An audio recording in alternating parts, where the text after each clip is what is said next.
बच्चों हम लोग का चैप्टर चल रहा था बायोडाइवर्सिटी एंड कंजर्वेशन, है ना। चैप्टर चल रहा था बायोडाइवर्सिटी एंड कंजर्वेशन।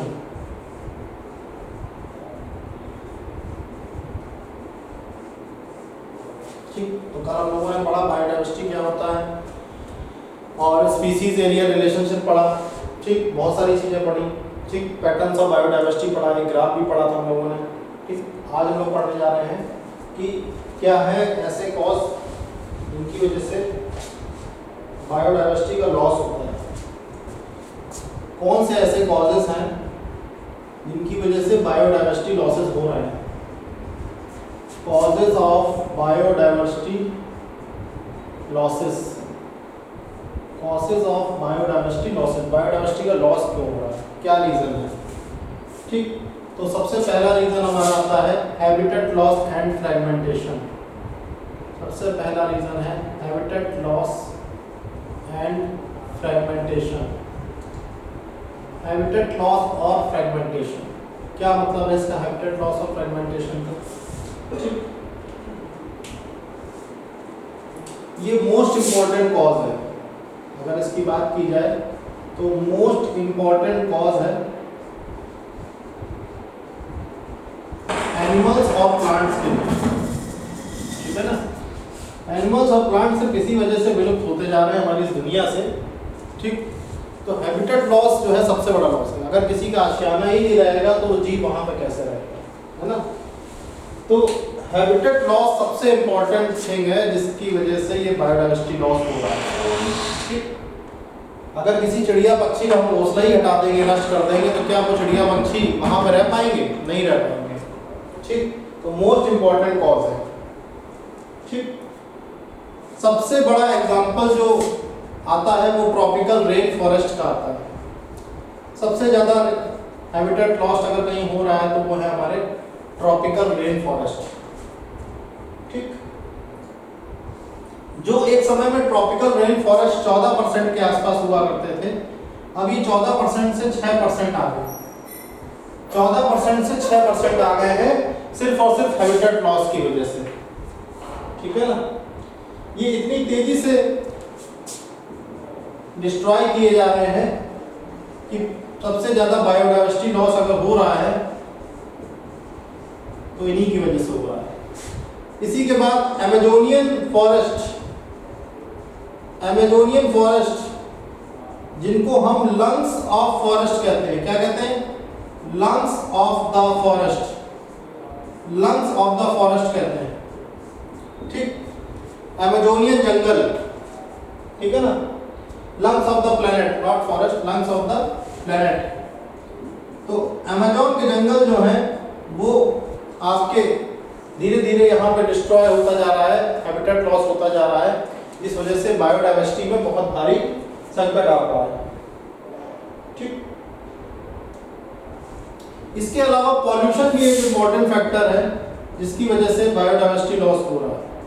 पॉल्यूशन भी आपका बायोडाइवर्सिटी लॉस करने में काफी बड़ा रोल प्ले कर रहा है। ठीक, पॉल्यूशन की अगर हम बात करें तो पॉल्यूशन भी जो है बायोडाइवर्सिटी लॉस करने में काफी बड़ा रोल प्ले कर रहा है। ठीक है ना, हैबिटेट लॉस एंड फ्रेगमेंटेशन। ठीक, अब हैबिटेट लॉस के बाद हमारा जो दूसरा पॉइंट आता है वो है ओवर एक्सप्लॉयटेशन। ओवर एक्सप्लॉयटेशन, क्या है ओवर एक्सप्लॉयटेशन।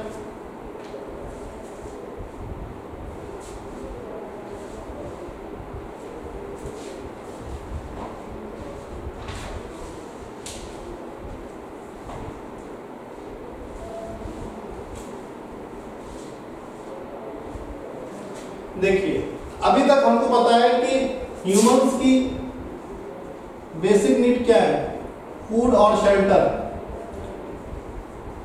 अब अगर यही फूड और शेल्टर की जो नीड है ये आपकी कन्वर्ट हो जाए ग्रीड में, यही नीड आपकी ग्रीड में, लालच में कन्वर्ट हो जाए, जो जरूरतें हैं हमारी वो लालच में बदल जाए, तो उस वजह से क्या होगा कि आज हमको मान लीजिए 1000 स्क्वायर फीट की जगह है हमारे पास और 4 लोगों का परिवार है, 4 पीपल हैं, ठीक है ना। और हम कह रहे हैं नहीं, हमको चाहिए कितनी 10,000 स्क्वायर फीट, हमको अपना वर्चस्व बढ़ाना है। तो ये तो थी हमारी नीड और ये हो गई हमारी ग्रीड। तो हम क्या करेंगे, ज्यादा से ज्यादा जंगल काटेंगे, स्पेस एक्वायर करेंगे और यही दोनों फैक्टर्स आपके क्या करेंगे, ओवर एक्सप्लॉयटेशन करेंगे। ओवर एक्सप्लॉयटेशन होगा फॉरेस्ट का, फॉरेस्ट का क्या होगा, ओवर एक्सप्लॉयटेशन होगा, ठीक है ना।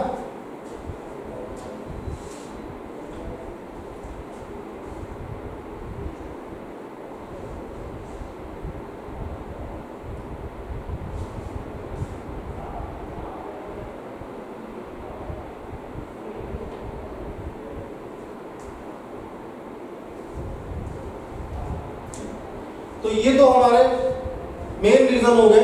एक तो हो गया हमारा ये पहला रीजन हैबिटेट लॉस और फ्रेगमेंटेशन, और दूसरा हो गया ओवर एक्सप्लॉयटेशन।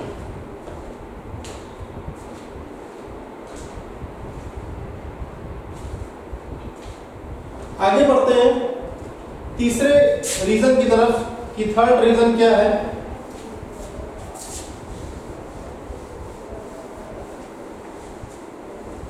थर्ड रीजन हमारा क्या है,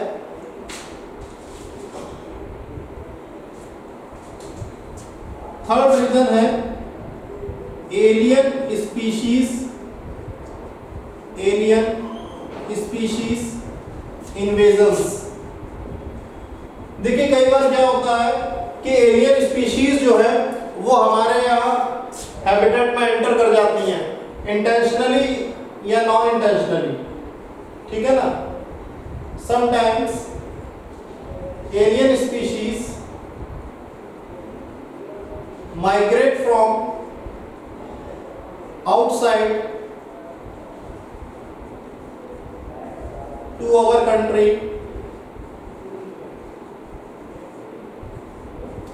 for their survival, अपने सर्वाइवल के लिए। This also causes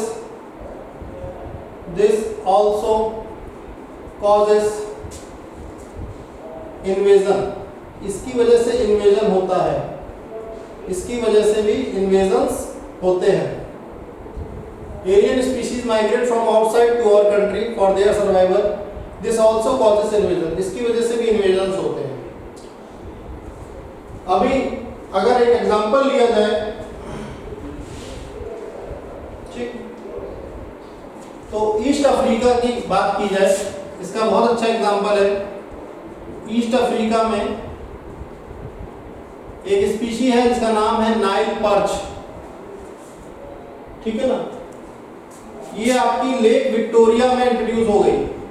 कहाँ इंट्रोड्यूस हो गई, लेक विक्टोरिया में, ठीक। और यहाँ पे थी सिचिल्ड फिशेस, ठीक। तो सिचिल्ड फिशेस जो थी यहाँ पे, ठीक है ना, धीरे धीरे इसकी 200 स्पीशीज थी, लगभग 200 स्पीशीज का एक्सटेंशन होने लगा, विलुप्त होने लगी, सिर्फ इसकी वजह से स्पीशीज का एक्सटेंशन होने लगा। तो ये थी हमारी क्या, एलियन स्पीशी, और इस एलियन स्पीशीज ने क्या कर दिया, इन्वेजन कर दिया। इस एलियन स्पीशीज ने इन्वेजन कर दिया, जिसकी वजह से बायोडाइवर्सिटी लॉस हमको देखने को मिला। चौथा हमारा जो रीजन है उसका नाम है को एक्सटिंक्शन। चौथा रीजन जो है उसको हम बोलते हैं को एक्सटिंक्शन, ठीक है ना। जब स्पीशीज एक्सटिंक्ट हो जाती हैं, व्हेन स्पीशीज बिकम्स एक्सटिंक्ट, जब स्पीशीज एक्सटिंक्ट हो जाती हैं, विलुप्त हो जाती है, ठीक। तो जो प्लांट और एनिमल स्पीशीज हैं, प्लांट और एनिमल स्पीशीज, जो उससे जुड़ी हुई प्लांट और एनिमल स्पीशीज हैं, ठीक, जो उसके प्रति ऑब्लिगेटरी थी, associated with it, also also extinct, ये भी आपकी एक्सटिंक्ट हो जाती हैं। This phenomena is called as coextinction. इसी को हम कहते हैं को एक्सटिंक्शन, इसी को हम कहते हैं को एक्सटिंक्शन। क्या कहते हैं? को एक्सटिंक्शन कहते हैं। ठीक, तो ये हो गया हमारा चौथा रीजन। ठीक है, तो अब बात आती है टाइप्स ऑफ एक्सटिंक्शन की। बात करें कि विलुप्तता के कितने प्रकार होते हैं। ठीक है, तो एक तो होता है नेचुरल एक्सटिंक्शन, एक है आपका नेचुरल एक्सटिंक्शन, दूसरा है आपका मास एक्सटिंक्शन,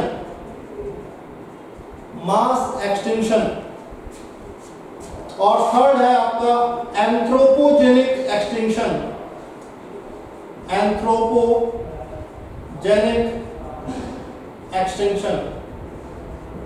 नेचुरल एक्सटिंक्शन की अगर हम बात करें तो जैसे कभी भी कोई चेंज आ गया एनवायरमेंटल कंडीशन में,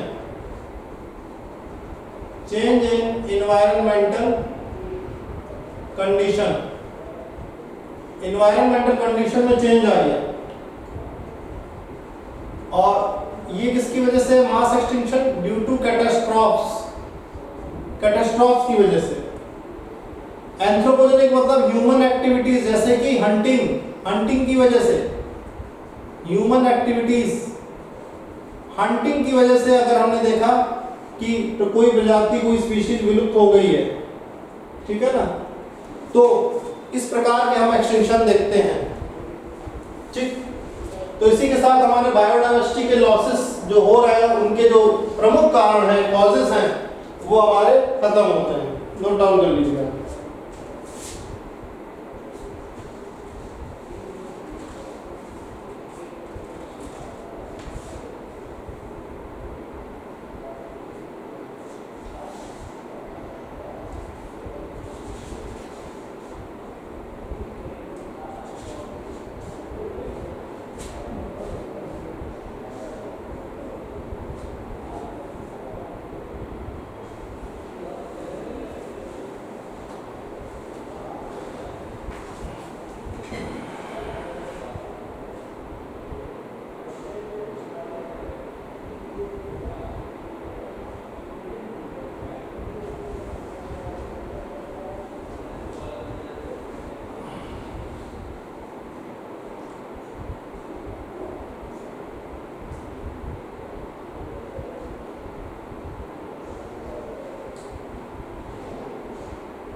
इसी के साथ आगे बढ़ते हैं हम लोग थ्रेटेंड स्पीशीज कॉन्सेप्ट को समझेंगे कि ऐसी जो स्पीशीज जिन पे बहुत ज्यादा खतरा मंडराया हुआ है उनका कॉन्सेप्ट क्या है।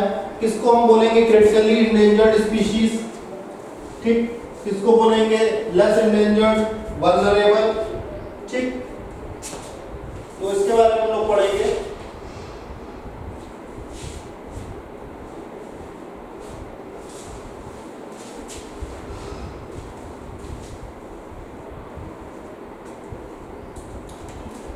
तो नेक्स्ट टॉपिक है threatened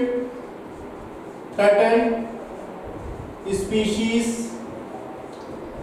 concept. Threatened species concept, तो देखिए इंडिया की अगर हम बात करें, वाइल्ड लाइफ प्रोटेक्शन एक्ट आया था। वाइल्ड लाइफ प्रोटेक्शन एक्ट आया था 1972 में, ठीक है ना। तो वाइल्ड लाइफ प्रोटेक्शन एक्ट आया था, इसने क्या करा था, एक शेड्यूल्ड कैटेगराइजिंग करी थी, शेड्यूल्ड कैटेगराइजिंग करी थी फौना की, ठीक, शेड्यूल्ड कैटेगराइजिंग करी थी फौना की, जो इंडिया का फौना था of India, based on their conservation status, conservation status पे इन्होंने शेड्यूल्ड कैटेगराइजिंग करी थी, ठीक। एक संस्था बनी जिसका नाम था IUCN, international union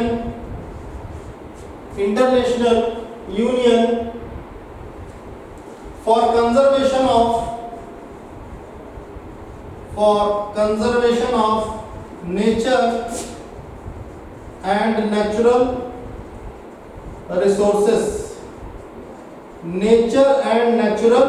resources, IUCN नाम की एक संस्था बनी। IUCN ने क्या किया, IUCN का जो हेडक्वार्टर है मॉर्गिस स्विट्जरलैंड में है, इसका जो हेडक्वार्टर है मॉर्गिस इन स्विट्जरलैंड, ठीक। इसने क्या किया, इसने एक बुक बनाई जिसका नाम था रेड डेटा बुक, इसने एक बुक बनाई जिसका नाम था रेड डेटा बुक, ठीक। रेड डेटा बुक में ऐसी इंफॉर्मेशन आपको प्राप्त होगी, उन प्लांट्स और एनिमल्स के बारे में इंफॉर्मेशन प्राप्त होती है जो कि खतरे में है, विच आर इन डेंजर, जो कि खतरे में है, डेंजर में है, ठीक है ना। तो इन्होंने 3 कैटेगरी बनाई,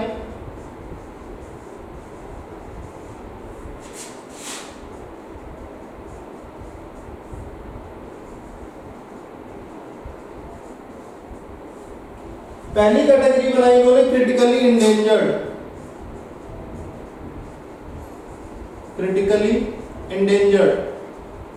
पहली कैटेगरी, ठीक है। दूसरी कैटेगरी इन्होंने बनाई इंडेंजर्ड,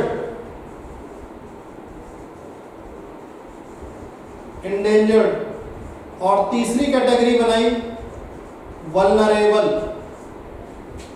ठीक।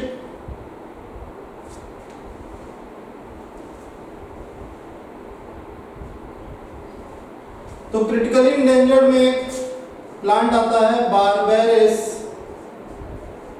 नीलगिरेंसिस, ठीक। इंडेंजर्ड की अगर हम बात करें तो इसमें एक प्लांट आता है जिसका नाम है बेंटिंकिया, ठीक, निकोबारिका, बेंटिंकिया निकोबारिका, ठीक है।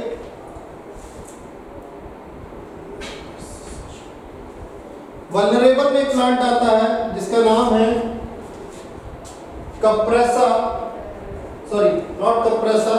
कप्रेसस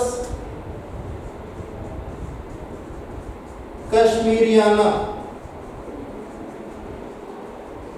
तो ये प्लांट आपका क्रिटिकली इंडेंजर्ड है, बेंटिंकिया निकोबारिका इंडेंजर्ड है, और कप्रेसस कश्मीरियाना वल्नरेबल है। एनिमल्स की बात करें तो सस सेल्विनियस,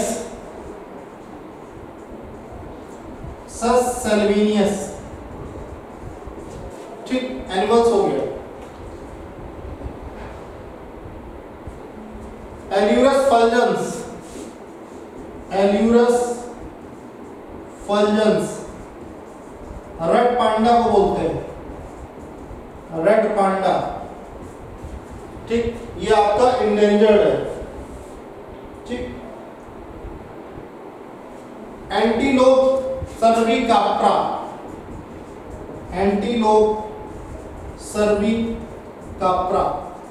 ये आपका वल्नरेबल है, ठीक। ब्लैक बग को कहते हैं, ब्लैक बग, ठीक। सस सल्विनियस की अगर हम बात करें तो ये पिग्मी हॉग को कहते हैं, पिग्मी हॉग। ठीक है, तो इन्होंने 3 कैटेगरी बनाई, पहला क्रिटिकली इंडेंजर्ड, दूसरा इंडेंजर्ड और तीसरा वल्नरेबल।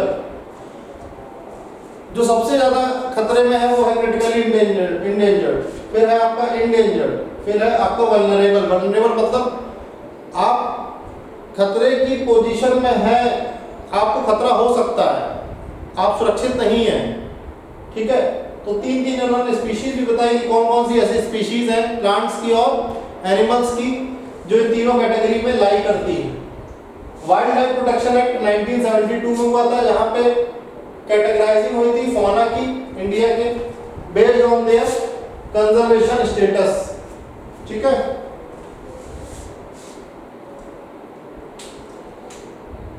इसके अलावा इन्होंने एक प्लांट बताया जिसका नाम था रॉबॉल्फिया सरपेंटियाना। रॉबॉल्फिया सरपेंटियाना ये आपका मेडिसिनल प्लांट था। कैसा प्लांट था? Medicinal plant.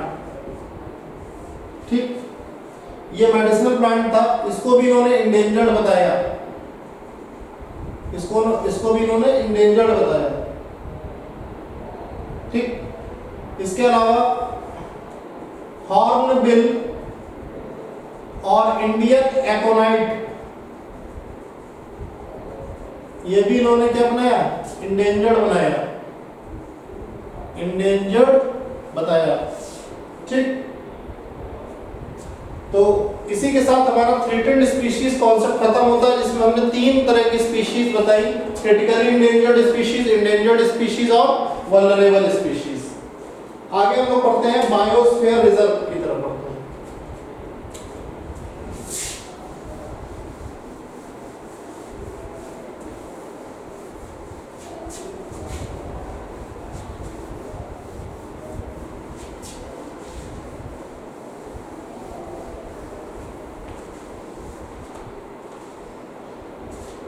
तो आगे बढ़ते हैं बायोस्फीयर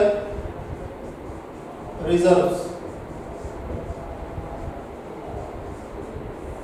बायोस्फीयर रिजर्व्स की तरफ बढ़ते हैं। ठीक, देखिए बायोस्फीयर रिजर्व्स जो है ये एक प्रकार का स्पेसिफाइड प्रोटेक्शन एरिया है। अगर इसकी हम बात करें तो ये एक स्पेसिफाइड प्रोटेक्शन एरिया है जहां पे multiple use of land, multiple uses of land की अगर हम बात करें तो वो परमिटेड है। Multiple uses of land is permitted. ठीक है ना, तो 3 जोन्स हैं बायोस्फीयर रिजर्व के, 3 जोन्स हैं बायोस्फीयर रिजर्व के। ठीक है ना, पहला है आपका, देखिए 3 जोन किस प्रकार से हैं।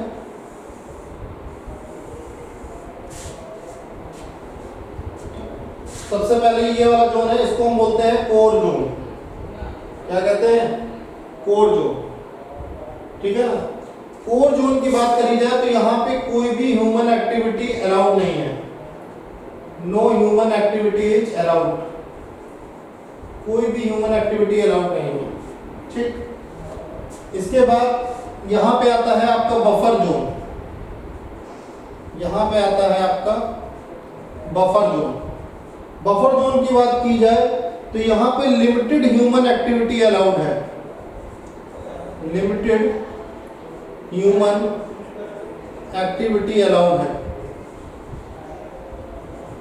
ठीक, इसके बाद आता है आपका ट्रांजिशन जोन। देखिए ट्रांजिशन जोन जो है सबसे आउटसाइड है, यह है आपका transition zone. This is your transition zone.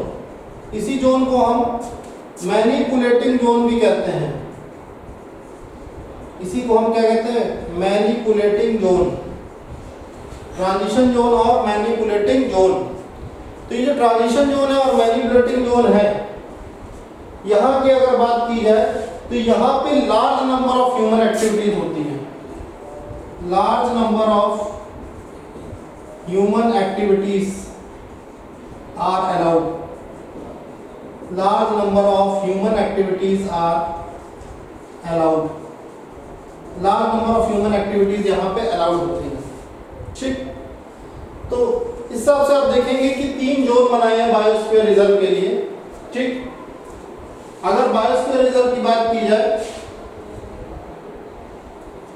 लगभग 408 बायोस्फीयर रिजर्व हैं आज के समय में, 408 बायोस्फीयर रिजर्व हैं, और इन 408 बायोस्फीयर रिजर्व में लगभग 94 बायोस्फीयर रिजर्व, 94 बायोस्फीयर रिजर्व्स की अगर हम बात करें तो वो इंडियन स्टेट्स में पाए जाते हैं, 94 बायोस्फीयर रिजर्व्स। ठीक है ना, तो ये 94 बायोस्फीयर रिजर्व जो है आपके 94 कंट्रीज हैं जिसमें ये बायोस्फीयर पाए जाते हैं। कितने? 408 बायोस्फीयर रिजर्व।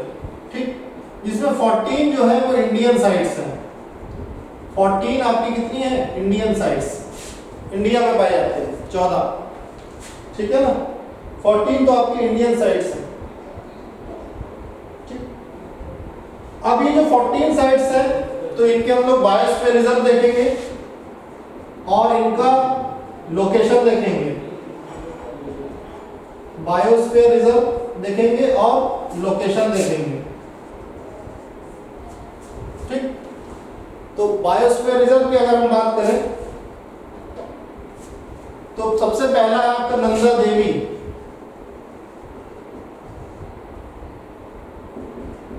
नंदा देवी, नंदा देवी की अगर हम बात करें तो ये उत्तरांचल में पड़ता है, उत्तरांचल। दूसरा है आपका नोक्रेक, मेघालय में। ठीक, दूसरा आपका नोक्रेक मेघालय में।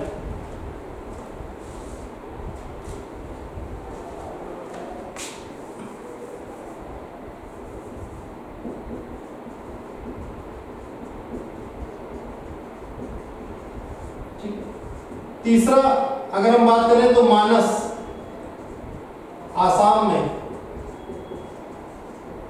डिब्रू सैखोवा, डिब्रू सैखोवा, ये भी आपका आसाम में। ठीक,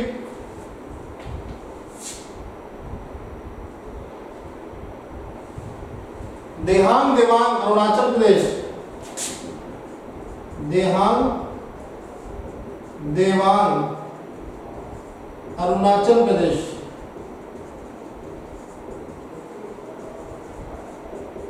ठीक है, इसके अलावा Sundarbans,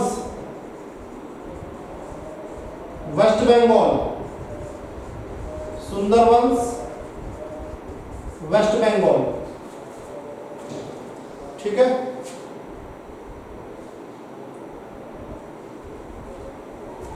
gulf of Mannar, Tamil Nadu. Gulf of Mannar is in Tamil Nadu. ठीक, नीलगिरी, नीलगिरी की बात करते हैं, केरला, कर्नाटका और तमिलनाडु।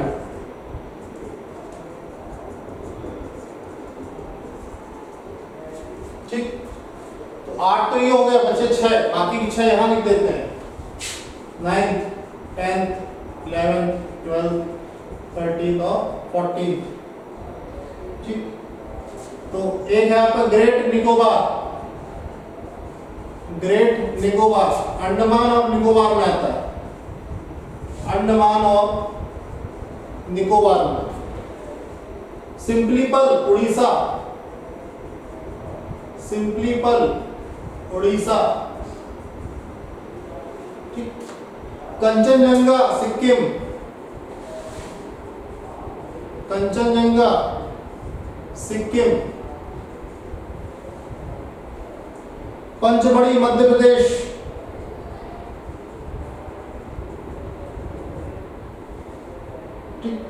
अगस्तमलाई केरला, अगस्तमलाई केरला,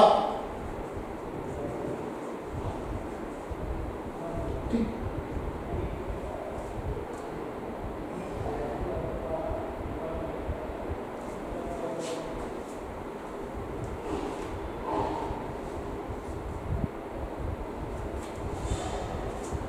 लास्ट इज अचल कमर,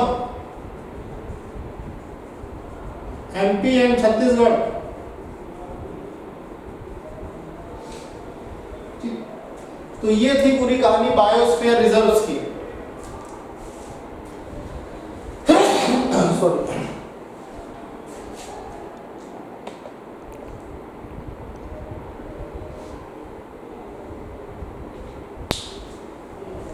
तो ये नोट डाउन कर लीजिए।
तो बायोस्फीयर रिजर्व तो हो गया हमारा। अब लोग पढ़ेंगे national park and sanctuaries.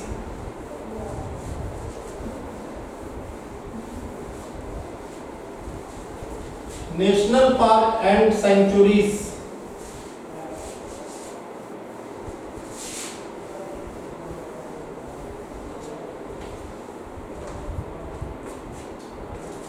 National park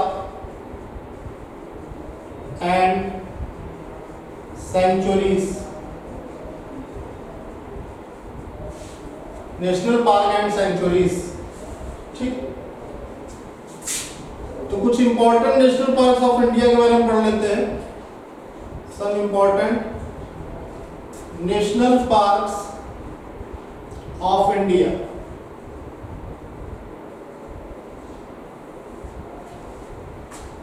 ठीक है ना। तो सबसे पहला जो है आपका नेम और लोकेशन का टैब कॉलम बनेगा, नेम और लोकेशन, और यहां पे पाए जाने वाले important animals, important animals found, ठीक। तो पहला है आपका Kaziranga national park, Kaziranga national park, Kaziranga national park. District है शिवसागर, आसाम, डिस्ट्रिक्ट है शिवसागर, आसाम, ठीक। तो कौन सा एनिमल पाया जाता है यहाँ पे? राइनोसेरोस, ठीक। दूसरा है आपका सुंदरबंस, ये टाइगर रिजर्व है, टाइगर रिजर्व कहाँ पाया जाता है? 24 परगना, वेस्ट बंगाल। 24 परगनास, वेस्ट बंगाल। ठीक, तो यहां पे आ जाएगा टाइगर। ठीक, तीसरा है आपका Hazaribagh national park. Hazaribagh national park, Hazaribagh Jharkhand. Hazaribagh Jharkhand. ठीक, यहां पे आपका पाया जाता है टाइगर। ठीक, चौथा है आपका Corbett national park, district Nainital. Corbett national park, district Nainital, Uttarakhand, UK. ठीक, टाइगर। इसके बाद आपका गिर नेशनल पार्क।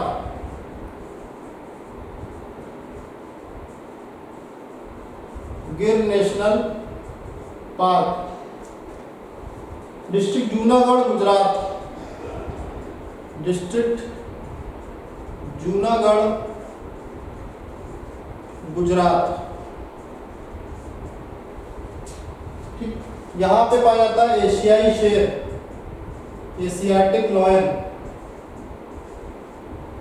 ठीक, Kanha national park, Mandla and Balaghat. Kanha national park,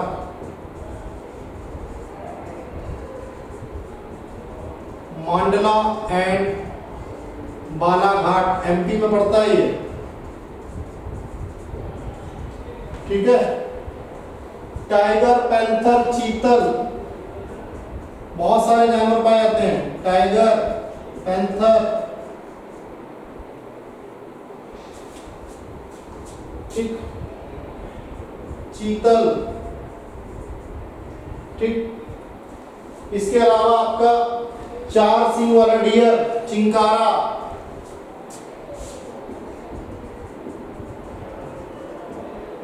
four horn deer, four horn dear.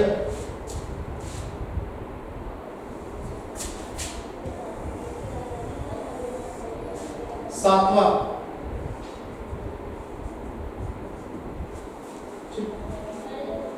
फिर आपका आता है Tadoba national park, Chandrapur, Maharashtra. Tadoba national park, Chandrapur, Maharashtra. Tiger पाया जाता है। ठीक, आठवां आपका जाता है Bandipur national park, Mysore, Karnataka. Bandipur national park, Mysore, Karnataka.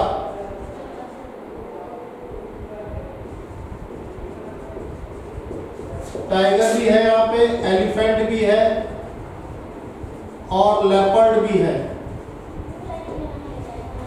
ठीक है, इसके अलावा आपका डेजर्ट नेशनल पार्क, राजस्थान में।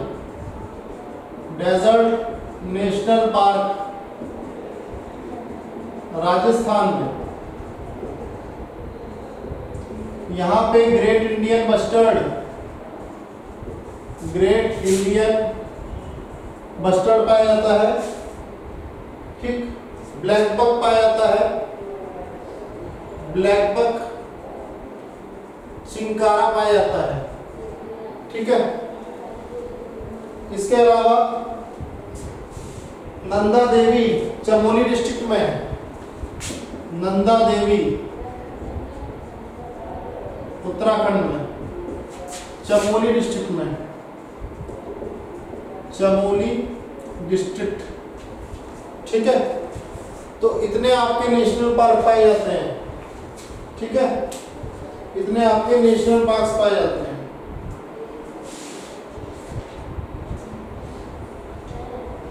अब इसी के बाद हम लोग पढ़ेंगे important sanctuaries, some important centuries.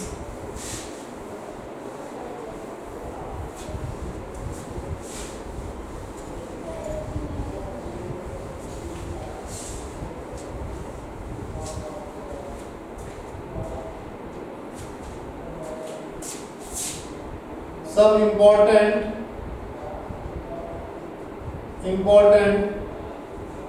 sanctuaries of India।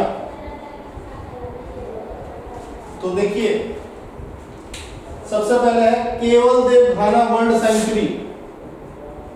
केवल देव घाना बर्ड सेंचुरी भरतपुर राजस्थान में पाई जाती है। सिचुएटेड है भरतपुर राजस्थान। ठीक, यहाँ पे आपको मिलेगा साइबेरियन क्रेन। साइबेरियन क्रेन मिलेगा यहाँ पे आपको। ठीक, दूसरे नंबर पर जो हमारी सेंचुरी है उसका नाम है अन्नामलाई सेंचुरी, कोयम्बटूर में। ठीक, अन्नामलाई सेंचुरी नाम से ही समझ गए होंगे आप। कोयम्बटूर तमिलनाडु का एक बहुत ही अच्छा शहर है। ठीक, तो अन्नामलाई सेंचुरी जो है यहाँ पे दो एनिमल्स पाए जाते हैं। एक तो टाइगर पाया जाता है, दूसरा एलिफेंट भी पाया जाता है यहाँ पे। ठीक, तीसरा है डच्चीगम सेंचुरी श्रीनगर जम्मू कश्मीर में। डच्चीगम सेंचुरी श्रीनगर में पाई जाती है, हार्ड एरिया है जम्मू कश्मीर में। ठीक, यहाँ पे हंगुल और कश्मीरी स्टैग मिलता है। हंगुल नाम का जानवर है, हंगुल और कश्मीरी स्टैग।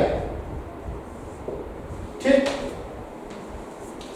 चौथे नंबर पे अगर हम बात करें तो नागा अर्जुन सागर सेंचुरी गुंटूर। नागा अर्जुन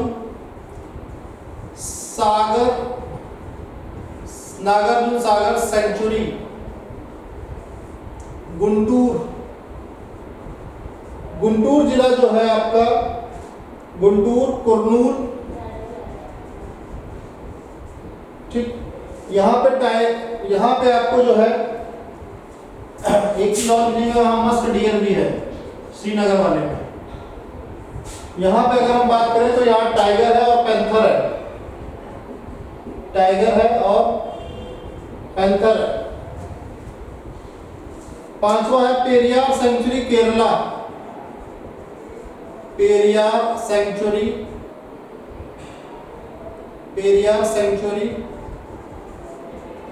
केरला।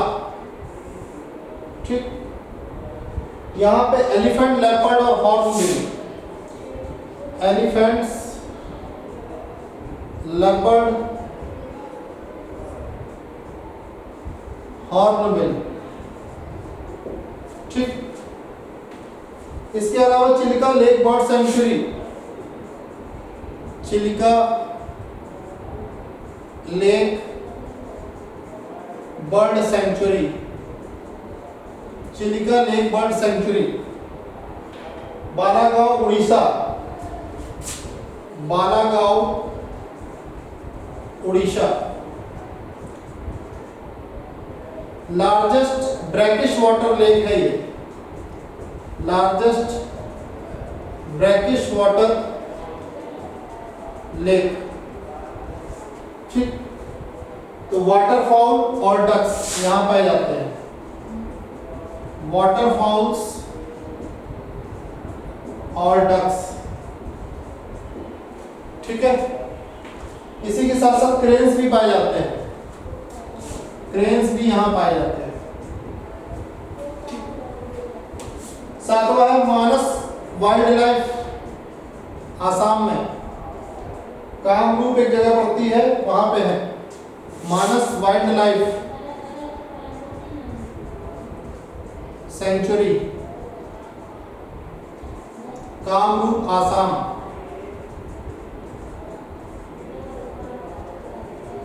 ठीक। टाइगर और पैंथर पाया जाता है, टाइगर और पैंथर, ठीक। तो इसी के साथ आपकी साइंस सीरीज सब खत्म होती है। अब थोड़ी बहुत बातें रह गई हैं जिसको हम कल की क्लास में खत्म करके इस चैप्टर को फिनिश कर देंगे। थैंक यू क्लास, इतना आप नोट डाउन कर सकते हैं।